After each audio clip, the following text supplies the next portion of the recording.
Hey everybody, welcome back. This is Chapter 3, Theater Collectives. In traditional theater, theater is produced under a strict hierarchy. At the top are the producers and the moneymakers. Underneath is the playwright. Underneath the playwright are the directors, then actor and designers. The goal of the director and the actors and designers is to serve the play by serving the playwright. In a theater collective, that hierarchy is often broken down. The playwright is taken out and sometimes becomes a member of the ensemble, but is rarely the primary theater artist. Instead, the directors, the designers, and the actors are the primary creators within a collective. Some collectives are under the leadership of a dynamic theatrical auteur, the author or the director who perceives himself as the author of the play, instead of the playwright or the actors. In that case, the collective is designed around the auteur to do all they can to achieve the auteur's vision. Other ensembles are created without a powerful auteur, but with a powerful set of collaborators working together to achieve a single vision together. An actor could be a director in one show, or could be a designer in the next, or could be the box office manager in the third. These collectives work together to achieve a unified vision as well. And then there are all the ensembles that use a variety of ways of producing theater in between.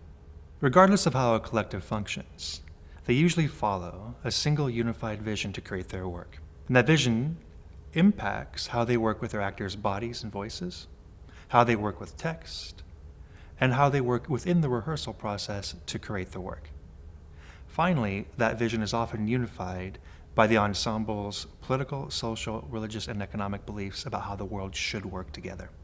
One of the most exciting things about theater collectives is that they introduce this idea that actors, directors, designers, and playwrights, they can all be theater makers instead of theater interpreters. Traditionally, the playwright's the theater maker. He's the one or she's the one who creates the vision that everybody else follows. Then the director, actor, designers, we're not theater makers, we're theater interpreters. We're not the primary artist, we're secondary artists that are in service to the primary artist or the playwright. Once collectives come along, everybody becomes a theater maker, working together to achieve a common vision. Sometimes the playwright's in the room, sometimes the playwright's not present and their work is deconstructed, and sometimes the playwright is right there in the room creating work while the actors are the ones creating, through improvisation, each of the scenes that the playwright ends up writing. The idea of the theater maker has become so important that within the last 15 years, our training system has changed here at George Fox. We are not only interested in creating theater interpreters who do a good job interpreting a text, but also theater makers who are going to be the primary creators of text within ensemble. One of the most important innovators of the theater collective was a guy named Jerzy Grotowski, who worked in the Polish laboratory theater in the 60s. He was influenced by a guy named Antonin Artaud. Now, Artaud didn't live for very long, but he survived World War I and World War II. He found himself in a mental institution quite often and was jailed a number of different times. But he wrote this interesting theater text called Theater and Its Double. And within this text, he describes a unique way of approaching how to do theater. And he calls it the theater of cruelty. His idea was this, that humans walk through life anesthetized and numbed to the cruelty of life. Otherwise, why would World War I and World War II happen? Why would we commit such atrocities against each other? We must be asleep. We must be half awake.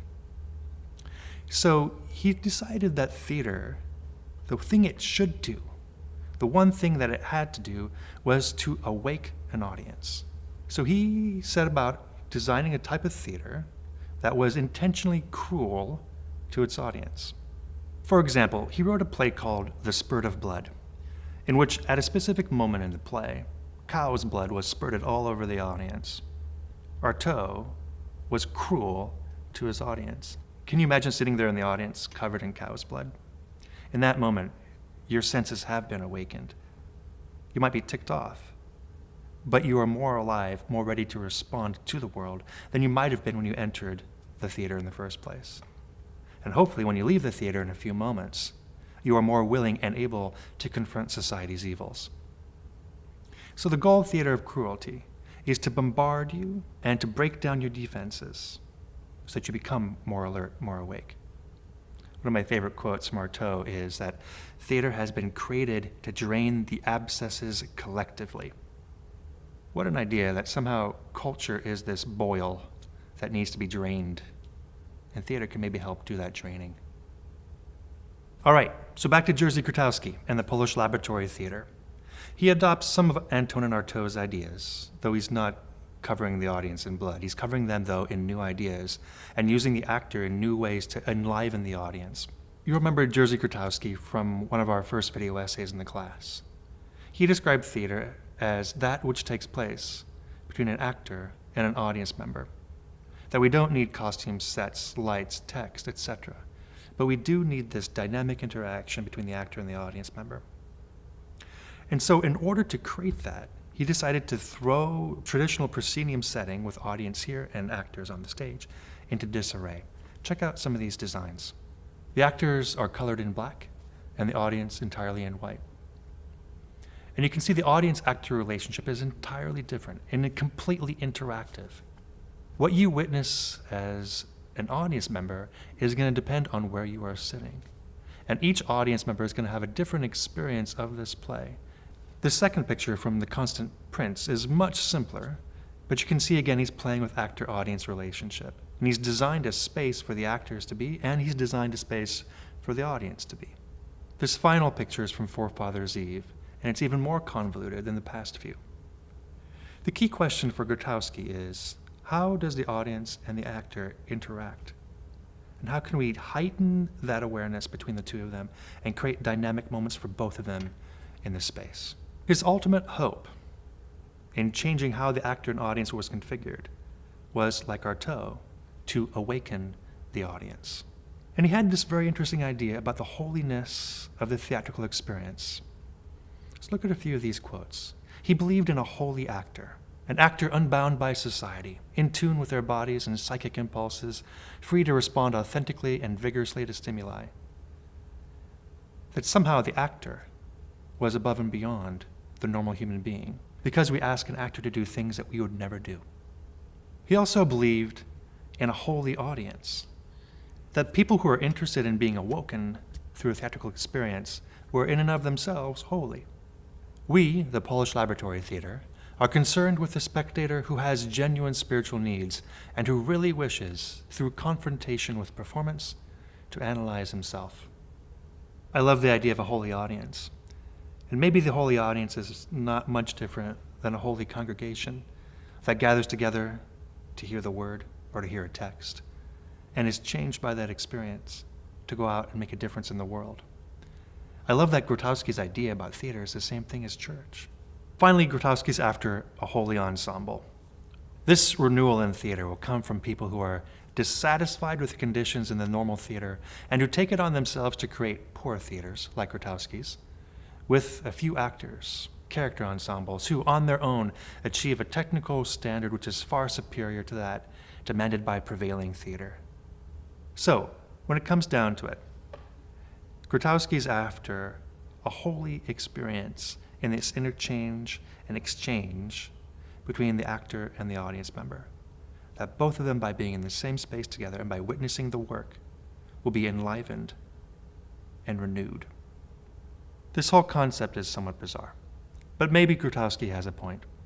Maybe theater can be prophetic in that it challenges society to be a better place. Grotowski does this through 4 basic tools: transgression, desecration, destruction, and deconstruction. But the point is to awake and enliven an audience through that transgression. In a few minutes, you're going to see an example of Grotowski's work. It's his deconstruction of the text written by Stanislaw Wyspiański called Acropolis. The basic idea is this, that Grotowski takes the idea of the Acropolis being the pinnacle of Western democracy, and he deconstructs it in such a way that the Acropolis ends up being a Nazi death camp. There are a few things I need you to be aware of before you watch this clip. Despite the fact that the clip is in Polish, without subtitles, be patient and look for these things, because they're innovations that changed how we do theater today. 1, watch how bodies are used. How do bodies become symbols? 2, Listen for how voice is used. What does it mean when the voices are used without realistic intent? 3. Watch for how props are used. How is a wheelbarrow used? How are pillows used? Why are there wires on the stage? 4. Pay attention to the actor-audience relationship. Look in the background and see where the audience is sitting and how close they are. All right, we'll see you in a few minutes. Enjoy.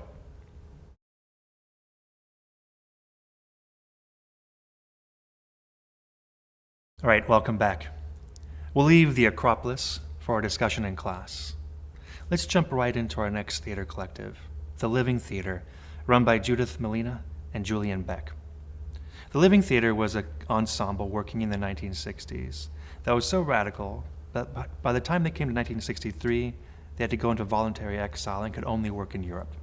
As you can imagine, the Living Theater was highly political. On the one hand, they were interested in questioning all traditional values. On the other hand, they're interested in questioning all traditional values associated with theater and the traditions of doing theater. So here's their conclusion. Number 1, let's break with traditional narrative, language and action, and audience-actor relationships, and replace it with frenzied choreography, yoga trances, grunts, groans, and howls, and audience participation. Some people have described the Living Theater as moving from theatrical realism to theatrical orgy. The most famous piece of theater, I'll let Al Pacino describe for you instead of doing it for you myself. Be warned, there's some brief nudity, so close your eyes if you need to. I'll see you back in a few seconds.